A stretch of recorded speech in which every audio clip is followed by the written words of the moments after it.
is accounted for by mental health.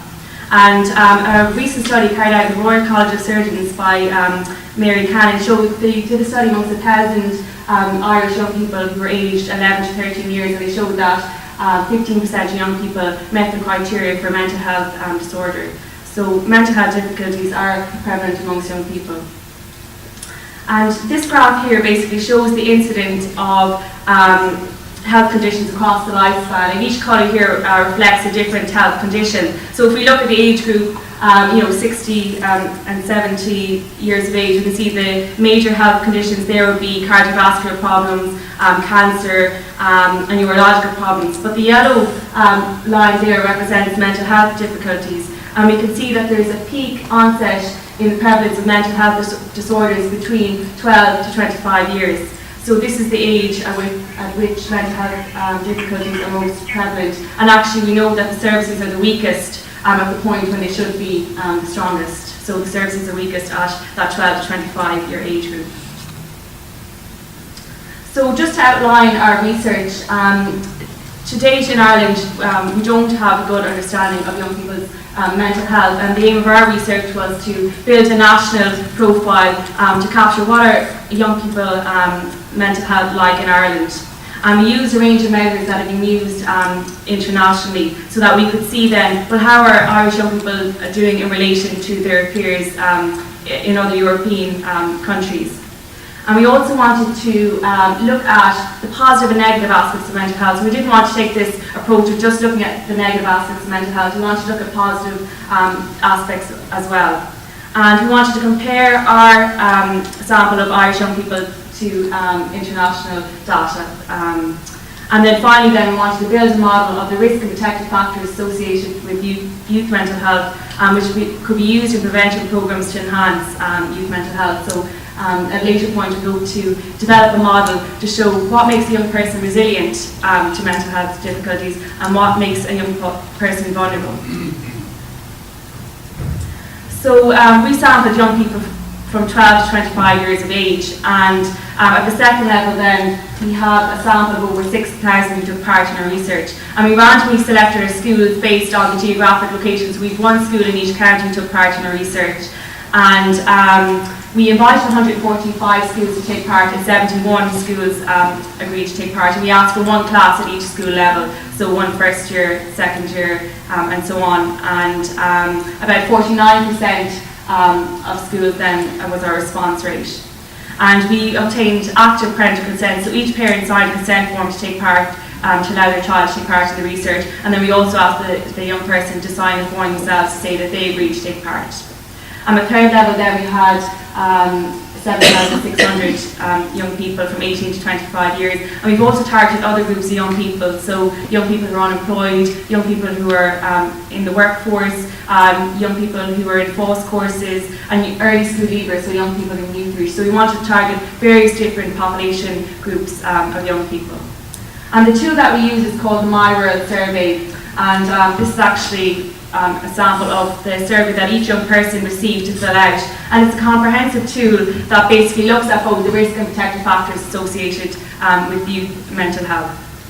And what do we contain in the survey? Well, as I previously mentioned, we looked at positive aspects of mental health. So we looked at, what supports are they receiving from their family and friends, how satisfied are they with their life, coping strategies. So, does the young person engage in avoiding coping? So, they tend to just ignore the problem. Do they engage in emotional coping? So they tend to talk about the problem, or do they engage in planned coping? So they make a kind of a plan about how they'll deal with the issue.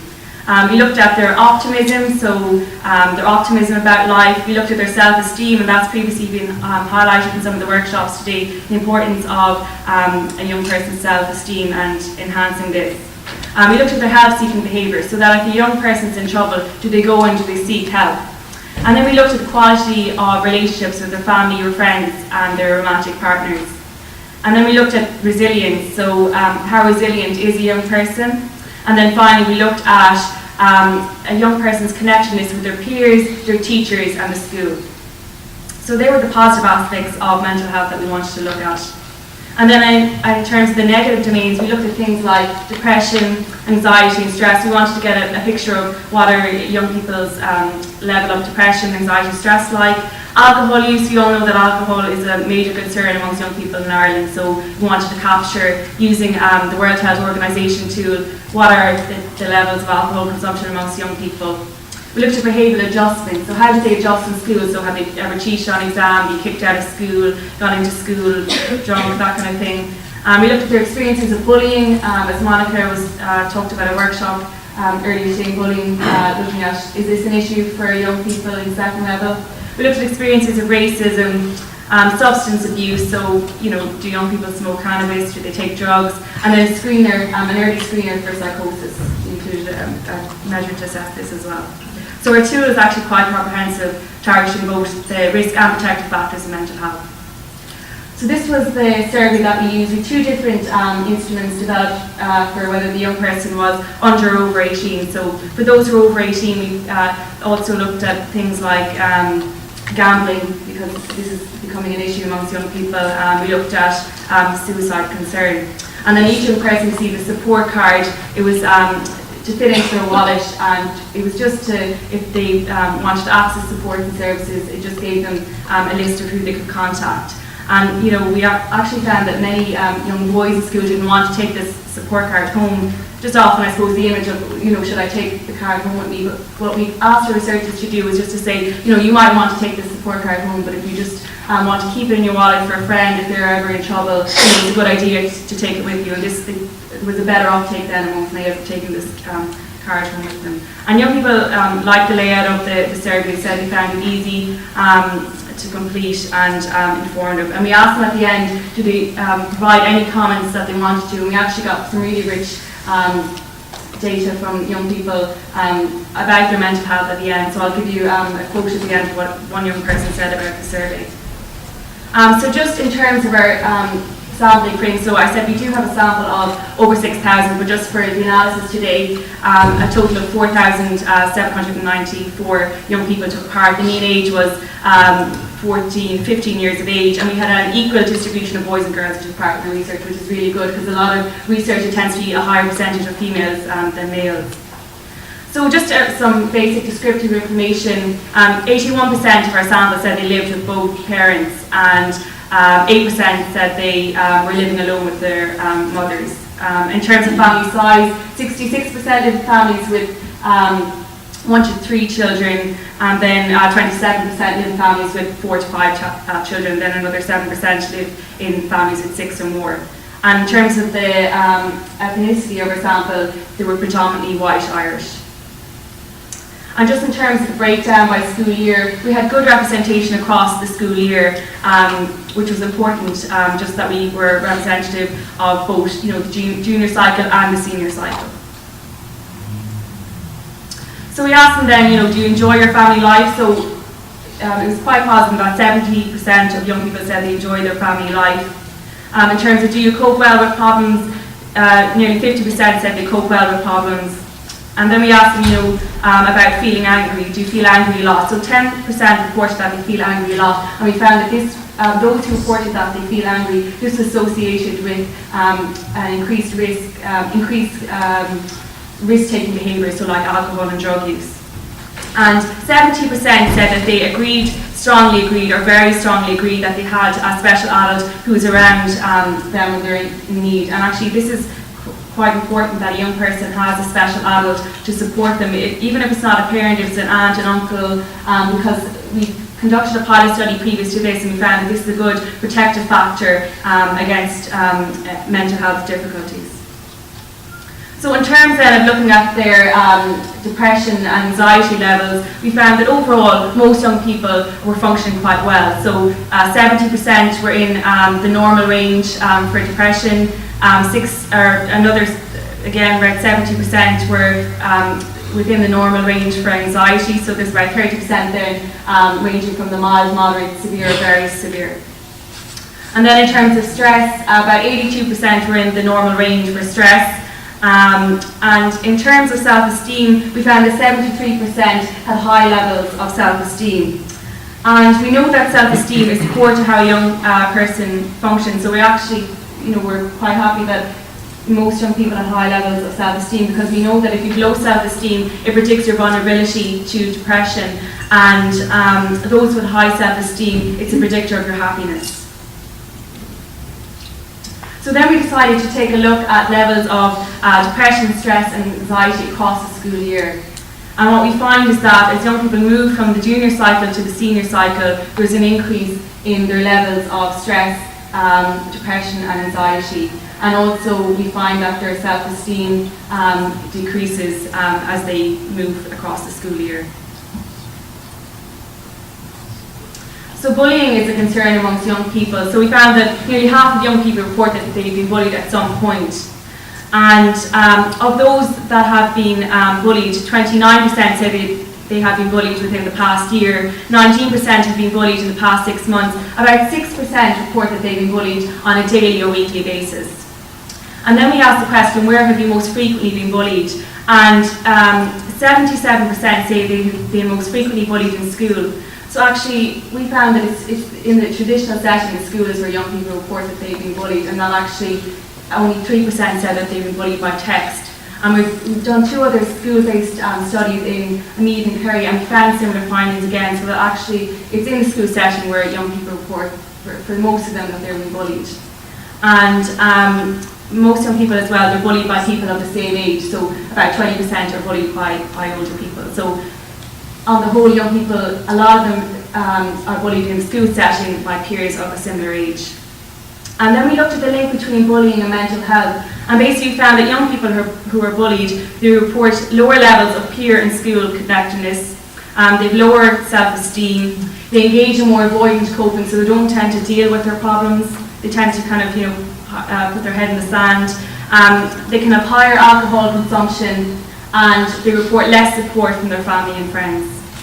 So they're a particularly vulnerable group in terms of their mental health, and they also report higher levels of anxiety, stress and depression. So just to provide an insight into alcohol use, we can see its concern amongst young people, and in particular becomes a concern as they move from the junior cycle to the senior cycle. So this is the World Health Organization classification tool for the measurement of alcohol consumption and hazardous alcohol drinking, and we find that 26% of young people in the senior cycle could be classified as problem drinkers. So we also looked at the frequency and quantity of alcohol consumption amongst young people. And in the junior cycle, 67% report that they never drink alcohol. So in the junior cycle, most young people report that they never drink alcohol. However, if we move into the senior cycle, then 33% report drinking on a monthly basis, 19% are drinking on a weekly basis, and at 6th year we found that less than 10% report that they're not drinking. So actually 7% of the sample in 6th year reported that they weren't drinking. And in the senior cycle then, on a typical drinking occasion, so we asked them, on a typical drinking occasion, how many drinks do you have? And we find that 28% drink between 5 to 6 drinks, 20% drink 7 to 9 drinks, and 10% drink 10 or more drinks. So, binge drinking is 5 to 6 drinks. So there's a high percentage of young people in the senior cycle, if they are drinking, that they're binge drinking. And then we looked at the relationship between the frequency of alcohol that you're consuming and your mental health, and also the quantity that you're consuming. And the frequency and the quantity of alcohol consumed associated with a higher risk of mental health difficulties. And what we found is that if you drink weekly, you're more likely to be in the severe or very severe category for anxiety, stress and depression. And the more alcohol you drink, the more likely you are to be in the more severe categories for anxiety, stress and depression. So alcohol use is a major concern amongst our young people, and actually we found that when we looked at the 3rd level sample, it was the problem drinkers had gone up to 38%.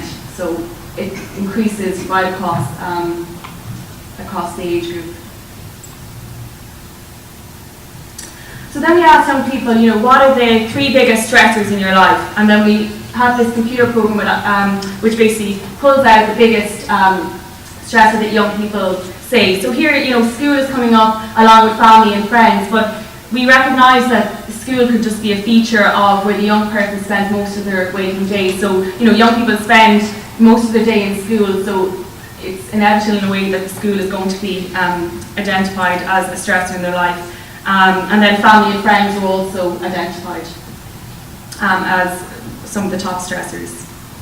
So other things then, their homework, parents, tests, that kind of thing. Then we ask them, list the top 3 things that help you cope when things are tough. And what young people say is, friends, music, talking, and family. So, the research shows that as young people enter adolescence, the peers play, important role in their life. So here it's kind of supporting that the friends are coming out as important, music and talking, just talking to their friends about whatever issue they're having. So we asked young people then, when you have a problem, do you usually talk about them with anyone? And 67% of young people said, yes, we do talk about a problem when we have, when we have an issue that we're going through. About a third of young people don't. And the next question we asked then is that, have you had any problems in the past year that caused you considerable stress and you could have, sought professional help?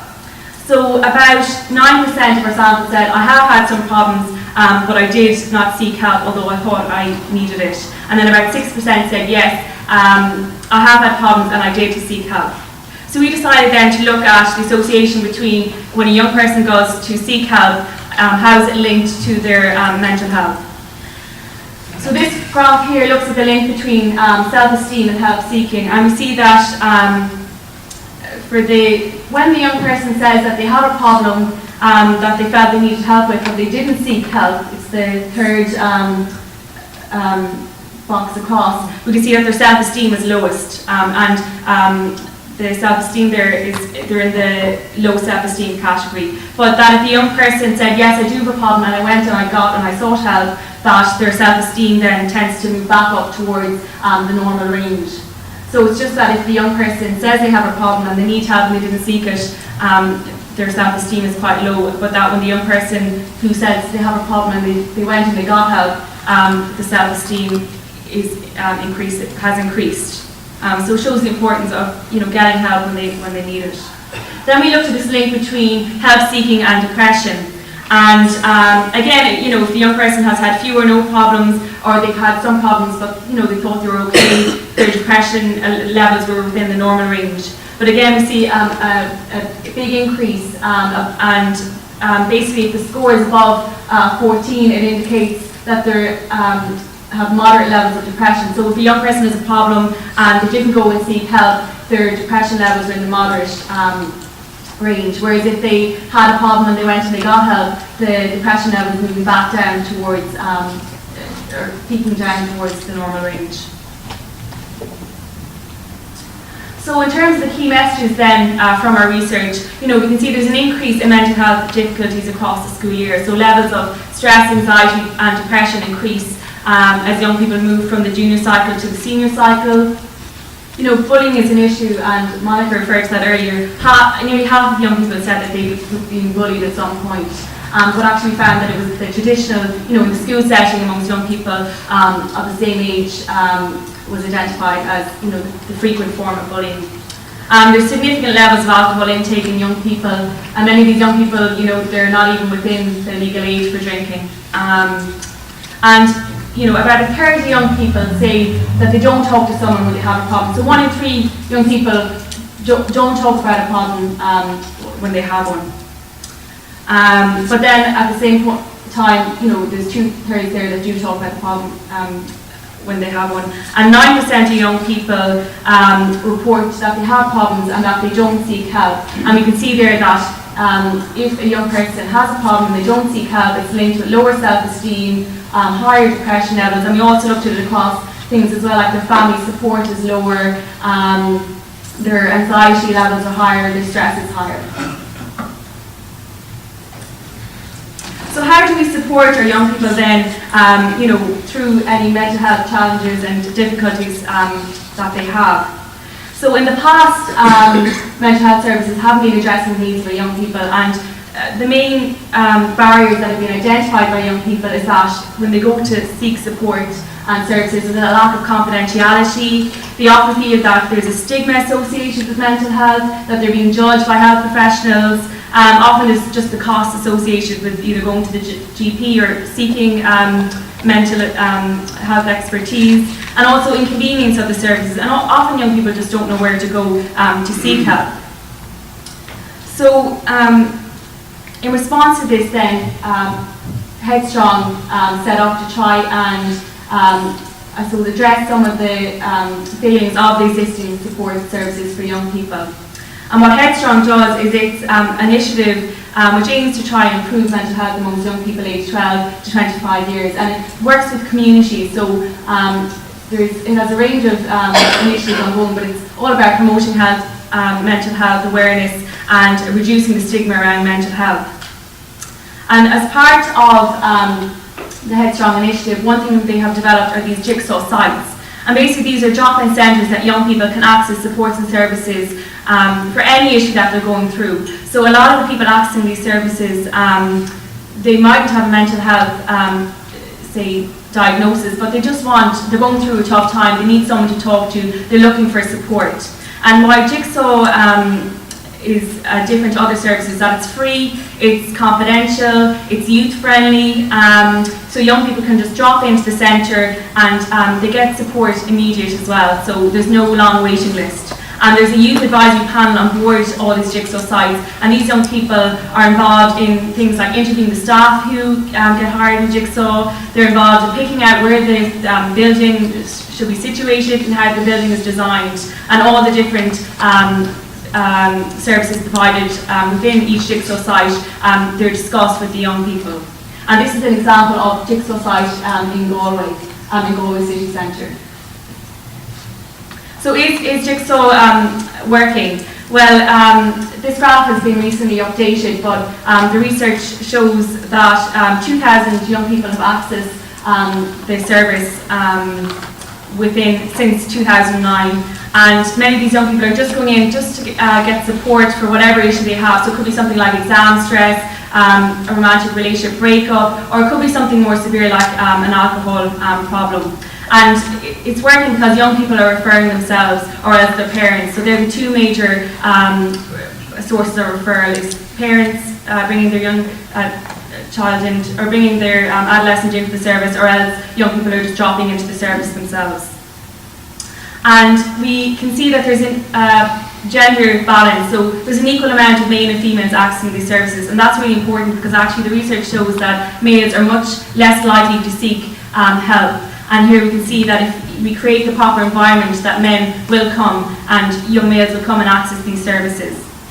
And the biggest age group using these Jigsaw sites is the 16 to 18 year olds, and I suppose it's in line with our data which shows that 16 to 18 year olds are at the greatest risk of mental health problems.